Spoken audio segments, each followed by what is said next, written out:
মহাত্মা গান্ধী, যিনি অহিংসার অমর প্রতীক, জীবনের প্রতিটি পদক্ষেপে দেখিয়েছেন সত্য ও ন্যায়ের পথে চলার অটল সংকল্প। তার সংগ্রাম শুধু রাজনৈতিক ছিল না, ছিল মানবতার প্রতি অগাধ প্রেম, যা আজও আমাদের মনকে আলোকিত করে। ভারতের স্বাধীনতা আন্দোলনের এই মহান নেতা তার জীবন দিয়ে প্রমাণ করেছেন যে অহিংসা পরম ধর্ম, এই বিশ্বাসেই চিরকালীন সত্য নিহিত।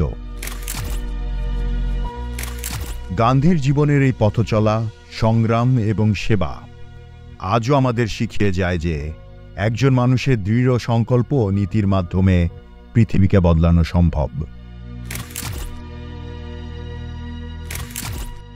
1869 সালের 2 অক্টোবর গুজরাটের পোরবন্দর শহরে মোহনদাস করমচাঁদ গান্ধীর জন্ম।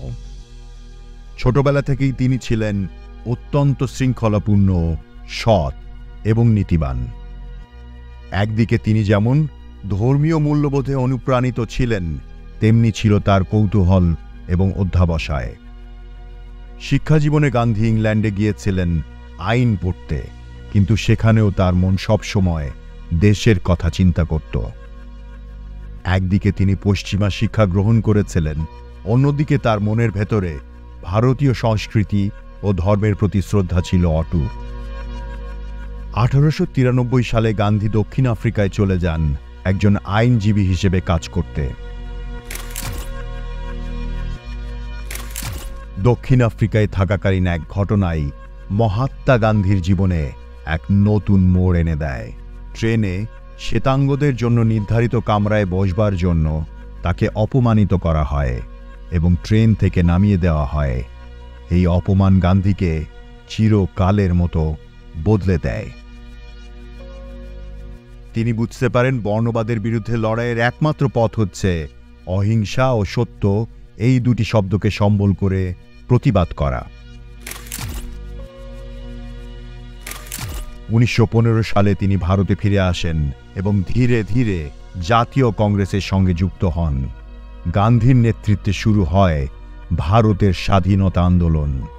তার কিছু উল্লেখযোগ্য আন্দোলন ছিল অসহযোগ আন্দোলন, লবণ সত্যাগ্রহ এবং ভারত ছাড়ো আন্দোলন।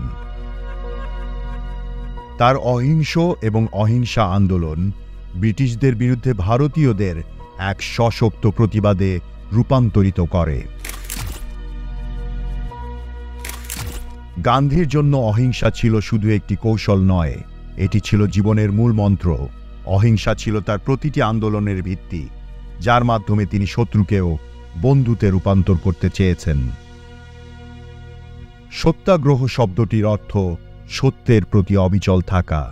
এই নীতিগুলো শুধু ভারতের স্বাধীনতা অর্জনে সহায়ক হয়নি, বরং সারা বিশ্বে মানুষের মুক্তির প্রেরণায় পরিণত হয়েছিল। 1948 সালের 30 জানুয়ারি ইতিহাসের এক বেদনাময় দিন, যখন মহাত্মা গান্ধীকে নির্মমভাবে নিহত হতে হয় ঘাতক নাথুরাম গডসের হাতে, পুনের বীর বাবা কা বাগ প্রাঙ্গণে। গান্ধীজির মৃত্যু শুধু ভারতীয়দের জন্যই নয়, সমগ্র পৃথিবীর জন্য এক গভীর শোকের মুহূর্ত ছিল। তার প্রস্থান এক শূন্যতা সৃষ্টি করেছিল, কিন্তু তার আদর্শ আজও আমাদের জীবনকে আলোকিত করে, আমাদের পথ দেখায়। মহাত্মা গান্ধী ছিলেন মানবতার প্রতীক।